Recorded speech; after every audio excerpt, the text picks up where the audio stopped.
Welcome to our channel मंच and stories. तमाम videos की अपडेट के लिए मंच एंड स्टोरीज को सब्सक्राइब करके बेल नोटिफिकेशन को ऑन करें।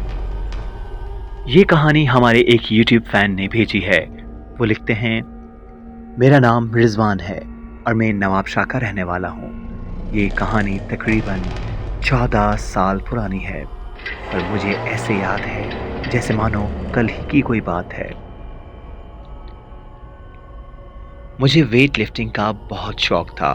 मेरे जिस्म का शेप भी ऐसा था कि मुझे कुछ महीनों की मेहनत करने के बाद ही मेरा जिस्म इस काबिल हो गया था कि आने वाले mister weight lifter championship Nawabshah के लिए मैं क्वालिफाई हो जाऊंगा। मैं अपने आप को शीशे में देखता रहता और पोजिंग करता था। इस चीज़ से मेरे घर वाले बहुत नाराज़ होते थे। वो कहते थे कि नज़र बहुत बुरी चीज़ है, तुम्हारा इतना वेट उठाना और स्लीवलेस शर्ट पहन के घूमना तुम्हें किसी अजाब में ना डाल दे। मैं दिल में सोचता कि ऐसी वेट लिफ्टिंग का क्या फ़ायदा जो लोगों को नज़र ही ना आए। पर वो मेरे वालिदैन थे, इसीलिए बस में हाँ में सर हिला देता और शर्ट पहनकर बाहर चला जाता। मैं रात को इशा के बाद वेट लिफ्टिंग करने जाता था। मेरा कोच मुझसे बहुत ज़्यादा इम्प्रेस था और अगले महीने से चैम्पियनशिप स्टार्ट होने वाली थी। तो मेरे कोच ने मुझसे कहा कि तुम सुबह के वक्त आकर भी वेट लिफ्टिंग किया करो। मुझे पता है तुमने थोड़ी और मेहनत की और अच्छे से वेट लिफ्टिंग की तो तुम सबको पीछे छोड़ दोगे। मुझे इस बातों से थोड़ी इंस्पिरेशन मिलती और मैंने सुबह भी आने का फैसला किया। अब मैं सुबह फजर के बाद ही जिम करने आता था। तो कोच ने मुझे जिम की चाबियां भी दे दी थी ताकि मैं सुबह आकर आराम से एक्सरसाइज किया करूं। रोज मैं सुबह सबसे पहले आ जाया करता था, फिर कोच आते थे और बाकी ट्रेनर्स। अब एक दिन मैं एक्सरसाइज कर रहा था तो मुझे किसी के कदमों की आवाज़ महसूस हुई। मुझे लगा कि शायद कोच आए होंगे तो मैं ज़्यादा वेट उठाने लगा ताकि वो मुझे देख के शाबाशी दें। थोड़ी देर बाद जब कोई कमरे की तरफ ना आया तो मैंने कमरे से बाहर निकल कर देखा। बाहर तो कोई नहीं था।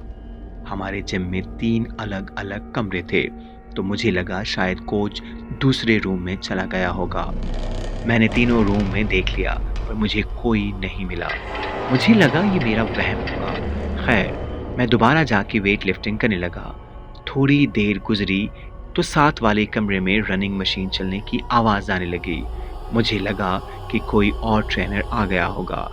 जब मैंने दूसरे कमरे में जाके देखा तो वहाँ कोच खड़े थे और मशीन चल रही थी। मैंने जाकर सलाम किया तो उन्होंने मुझे कोई जवाब नहीं दिया, बस मुझे दहशतज़दा नज़रों से देख रहे थे। मुझे लगा शायद किसी वजह से उनका मूड ख़राब है तो मैंने ज़्यादा बात ना की और उसी कमरे में मशीन की चेस्ट पुलिंग की एक्सरसाइज करने लगा। कोच कब से मेरी तरफ घूर रहे थे। मुझे लगा शायद मुझसे मजाक कर रहे हैं तो मैंने उनको हंसते हुए देखने लगा और बाइसेप दिखाने लगा। उन्होंने अजीब सी आवाज़ में मुझसे कहा कि तुम सुबह यही शर्ट पहन के आया करो। मैंने फ़ौरन से उनसे पूछा, आपकी आवाज़ को क्या हुआ? मुझे लग रहा था कि आपकी तबीयत ठीक नहीं है। खैर, वो कुछ ना बोले और बाहर चले गए।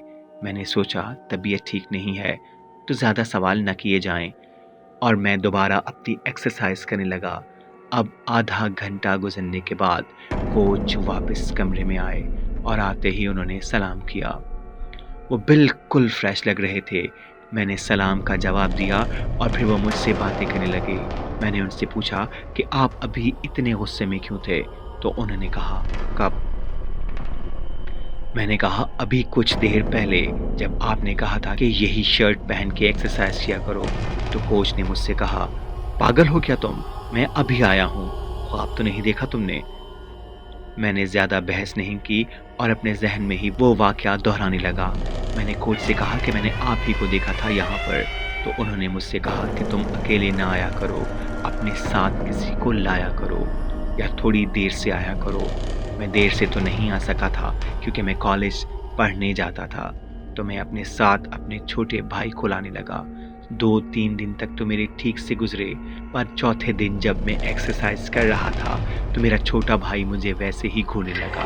मेरी आंखों में उस दिन वाला वाकया घूमने लगा। मैंने अपने छोटे भाई को जोर से आवाज लगाई। वो मुझे देख के हंसने लगा। मैं चीखें मारता बाहर भागा ताकि कोई मेरी मदद को आ जाए। जिम के बिल्कुल साथ ही कोच का घर भी था, तो मेरी चीखों की आवाज़ सुनकर नीचे भागते आए। मैंने उन्हें सब बताया। अब जैसे ही हम कमरे में आए तो मेरा छोटा भाई वहीं बेहोश पड़ा था। मैं उसे उठाकर घर ले आया। शाम तक मेरे छोटे भाई को होश न आया। घर वाले उस पर वज़ाइफ पढ़ पढ़ कर फूंक रहे थे। मगरिब के बाद जब मेरे छोटे भाई को होश आया तो वो बिल्कुल नॉर्मल था। मैंने तौबा कर ली कि मैं जिमिंग नहीं करूँगा। घर वालों ने भी मुझे सख्ती से मना कर दिया। अगले दिन मैं जिम ना गया और शीशे के सामने पोजिंग करने लगा, क्योंकि मेरी आदत थी मैं जब भी उठता था शर्ट उतार कर जिम के आगे पोजिंग करता था। मैंने देखा मेरा छोटा भाई मुझे मुस्कुराते हुए देख रहा था, तो मैंने उसकी तरफ चेहरा करके पोजिंग मारने लगा। अचानक से उसने अजीब सी दर्दनाक आवाज में कहा, क्या तुम जिम नहीं जाओगे? ये सुनना ही था कि मानो मेरे जिस्म से जैसे जान निकल गई। मैंने चिल्ला चिल्ला कर सब घर वालों को कमरे में बुला लिया, क्योंकि दरवाज़ा बेड के साथ था जहाँ मेरा भाई लेटा हुआ था। मैं आयतुल कुर्सी पढ़ने लगा और रोने लगा। मुझे कुछ समझ नहीं आ रहा था। सब घर वाले कमरे में आ गए। मैंने कहा, इसको कुछ हो गया है, ये दोबारा से वैसे ही बोला है। ये वही है जिसकी वजह से मैं जिम नहीं जा रहा। उसने कहा कि अगर तुम जिम नहीं गए तो मैं इस बच्चे को ख़त्म कर दूंगा। ये कहकर दोबारा से मेरा भाई सीधा लेट गया। मैं फौरन कमरे से बाहर निकला और अब्बू से कहा कि मेरे छोटे भाई ताहा को किसी आलिम के पास ले जाते हैं, कहीं ताहा खुद को या हम में से किसी को नुकसान ना दे दे। अब्बू ने कहा कि तुम घर पर रहो, मैं एक आमिल को जानता हूँ, उनसे बात करता हूँ। कुछ देर बाद मैंने ताहा को उठाने की कोशिश की तो ताहा ने मेरा हाथ जोर से पकड़ लिया। मेरा भाई बिल्कुल कमज़ोर सा 12 साल का बच्चा था, पर उसने मेरे हाथों को पकड़ के इस तरह झंझोड़ा कि मानो मैं उसके सामने कागज़ का एक टुकड़ा हूँ। उसने मुझे कहा कि कितने भी आलिम बुला लो, अब मैं यहाँ से कहीं नहीं जाऊँगा, और मुझे ज़ोरदार धक्का दिया।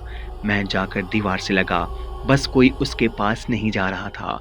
शाम हो गई। अब अब्बू एक आमिल साहब के साथ आए। जब उन्होंने ताहा को देखा तो उन्होंने ताहा पर दम करना शुरू कर दिया। कुछ देर तक वो चीखता रहा और अचानक से उसी आवाज़ में बोलना शुरू कर दिया, ए आलिम, तुझे इसकी और अपनी जान प्यारी है तो यहाँ से चला जा, मैं इसका पीछा हरगिज़ नहीं छोड़ूंगा। आमिल साहब ज़ोर ज़ोर से वज़ाइफ पढ़ रहे थे। एक डंडी थी जो उसको मार रहे थे। वो लकड़ी लगने से उस मखलूक की दर्दनाक आवाज़ें कमरे में गूंजने लगी। कुछ देर बाद ताहा चीखें मार के बेहोश हो गया।